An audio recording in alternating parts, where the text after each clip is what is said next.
Halo guys, kembali lagi bersama gua Freddy. Jadi, di video kali ini gua akan ngebagiin sebuah cerita konspirasi, tapi bukan cerita konspirasi yang terjadi di dunia kayak konspirasi tentang manusia kadal atau konspirasi bumi datar. Tapi ini konspirasi di dalam dunia sepak bola. Mungkin dari kalian semua pernah mendengar tentang konspirasi ini. Oke, kita bahas aja bersama-sama. So please be quiet.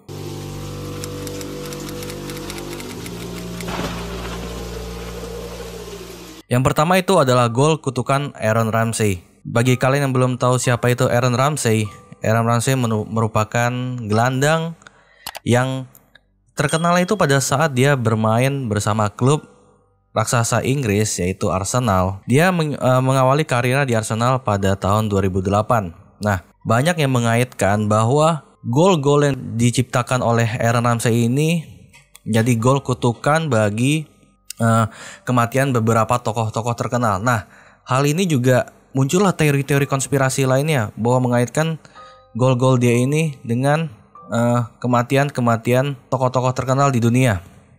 Nah, bukan hanya satu atau dua kali ya, tapi ini sudah terjadi hingga belasan kali. Mari kita simak tentang kasus dari kutukan gol si Aaron Ramsey ini. Yang pertama itu gol kemenangan Arsenal versus MU pada tanggal 1 Mei 2011. Dicetak oleh Aaron Ramsey. Sehari setelah gol yang dicetaknya itu, pimpinan organisasi teroris Al-Qaeda yaitu Osama bin Laden tewas tertembak pada saat FBI melakukan penangkapan. Lalu pada tanggal 2 Oktober 2011, Aaron Ramsey mencetak gol pada saat Arsenal melawan Tottenham Hotspur. Dan 3 hari setelah golnya itu, Steve Jobs yang kalian tahu yaitu founder dari Apple meninggal dunia karena sakit. Nah, ada lagi nih, pada tanggal 30 November 2013, pada saat itu Arsenal melawan Cardiff City. Nah, hasil yang keluar itu Arsenal menang dengan skor 3-0. Nah, salah satu golnya tersebut dicetak oleh Aaron Ramsey. Di hari yang sama, seorang aktor terkenal yang telah bermain di beberapa movie ya, kalian pasti juga sudah tahu lah. Yang salah satunya itu movie yang paling terkenal Fast and the Furious, yaitu Paul Walker, juga meninggal dunia karena kecelakaan. Ada lagi pada tanggal 21 Mei 2017, Aaron Ramsey mencetak gol pada saat Arsenal menjamu Everton. 1 hari setelah itu, pembalap MotoGP yang terkenal Nicky Hayden meninggal dunia akibat kecelakaan juga. Gimana? Apakah ini hanya konspirasi atau emang ada sebuah kutukan yang membuat si Aaron Ramsey ini ketika mencetak gol itu ada aja tokoh-tokoh atau artis yang meninggal dunia. Kalau misalnya gue ceritain semuanya mungkin video ini sangat panjang, jadi gue langsung singkat aja bahwa ada beberapa lagi tokoh-tokoh dunia yang meninggal yang dikaitkan dengan gol dari Aaron Ramsey ini, yaitu ada Ted Kennedy, ada Muammar Gaddafi, Whitney Houston, Ray Williams, Robin Williams, David Bowie, Alan Rickman, Nancy Reagan, dan hingga Chester Bennington, ya, vokalis Linkin Park. Masuk ke konspirasi kedua, yaitu tentang Nike. Ya, siapa sih yang nggak tahu perusahaan yang bergerak di bidang olahraga yang banyak sekali mensponsori klub-klub sepak bola ataupun klub-klub olahraga lainnya yang terkenal dengan slogannya Just Do It. Konspirasi ini muncul pada saat itu Piala Dunia tahun 1998.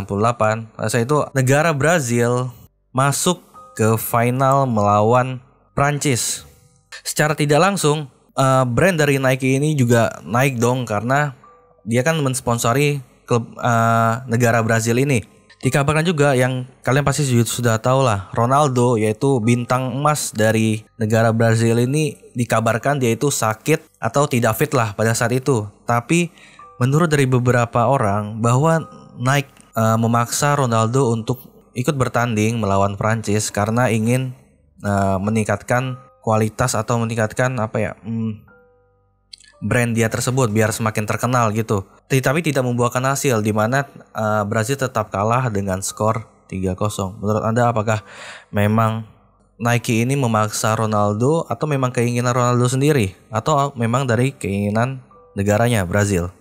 Silahkan komen di bawah. Yang ketiga, yaitu ada keracunan Tottenham Hotspur. Balik lagi ke klub Arsenal nih karena ada berhubungan sama klub Arsenal.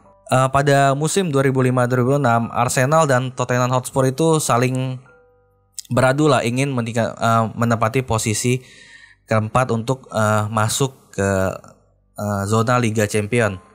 Nah, pada saat itu Arsenal dan si Tottenham ini saling bersaing untuk menduduki peringkat keempat. Nah, karena hal itu muncullah ini konspirasi tentang Tottenham Hotspur ini, di mana pada saat itu Tottenham Hotspur hanya di pertandingan Liga Inggris hanya menyisakan satu pertandingan lagi, yaitu Tottenham melawan West Ham. Nah, ketika kalau misalnya Tottenham menang, Tottenham akan menggeser posisi dari si Arsenal ini. Tetapi malam sebelum pertandingan, pada saat mau menjamu West Ham, beberapa pemain dari Tottenham mendadak keracunan makanan.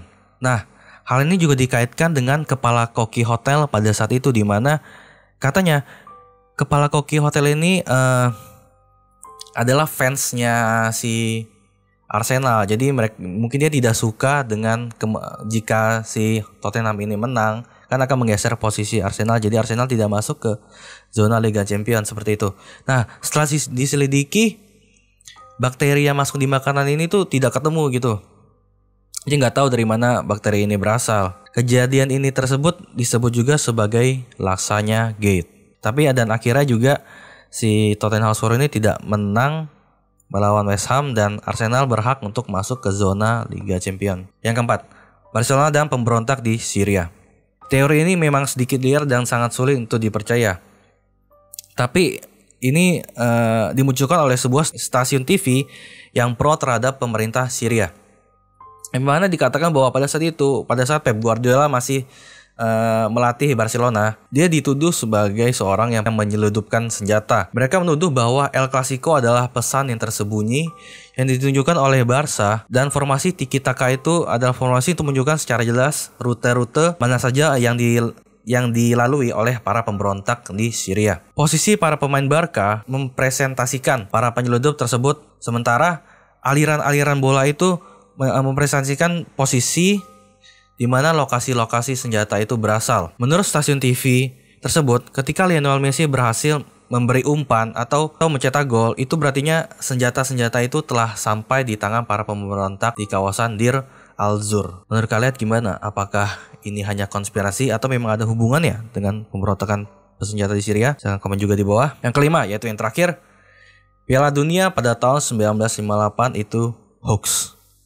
Nah, jika kalian tahu Piala Dunia pada tahun 1958 ini adalah Piala Dunia yang memunculkan bintang yang sangat terkenal, yaitu Pele. Ya, kalau kalian menyukai sepak bola ya pasti tidak asing lah dengan nama Pele ini. Dia merupakan pemain Brazil yang sangat-sangat gemilang atau sangat-sangat jago lah bermain sepak bola. Nah, pada saat itu Brazil bertemu dengan Swedia partai final, di mana dia bertemu dengan tuan rumah yaitu Swedia. Dan Pele pun mencetak gol dan memenangkan pertandingan itu dengan skor 5-2. Tapi di bagian inilah ya yang sedikit unik. Menurut seorang sejarawan Swedia, yaitu Bor Jacques de Waern, Piala Dunia 1958 ini adalah Piala Dunia palsu. Dia mengklaim bahwa Piala Dunia yang terjadi di Swedia ini tidak terjadi di Swedia, melainkan katanya itu di Amerika, yang dikaitkan sebagai percobaan CIA dalam menguji kekuatan program televisi. Dalam sebuah film dokumenter yang dirilis pada tahun 2002 bernama Conspiration 58, disutradarai oleh Johan Lodstedt-Bohr, menyarankan agar bangunan di latar belakang dari stadion tersebut tidak terlihat seperti Swedia, melainkan seperti Amerika. Amerika Serikat juga katanya ini perlu menguji kekuatan televisi untuk mempengaruhi orang-orang atau penduduknya. Tepat setelah Piala Dunia tahun 1958, ini yang kata De Waern ya, saya menemukan satu demi satu menunjukkan fakta aneh bahwa Piala Dunia tahun 1958 tidak pernah terjadi, yang terdapat di arsip Swedia lebih dari 20 tahun. Nah, menurut kalian apakah ini hanya konspirasi atau memang benar bahwa Piala Dunia yang terjadi di Swedia itu merupakan Piala Dunia palsu? Menurut kalian gimana? Silahkan komen juga di bawah. Baik, segitu saja video dari 5 konspirasi di dunia sepak bola ini. Jika kalian suka, silahkan like tombolnya di bagian bawah. Dan jangan lupa untuk komen dan subscribe untuk terus mendukung channel kami. Terima kasih.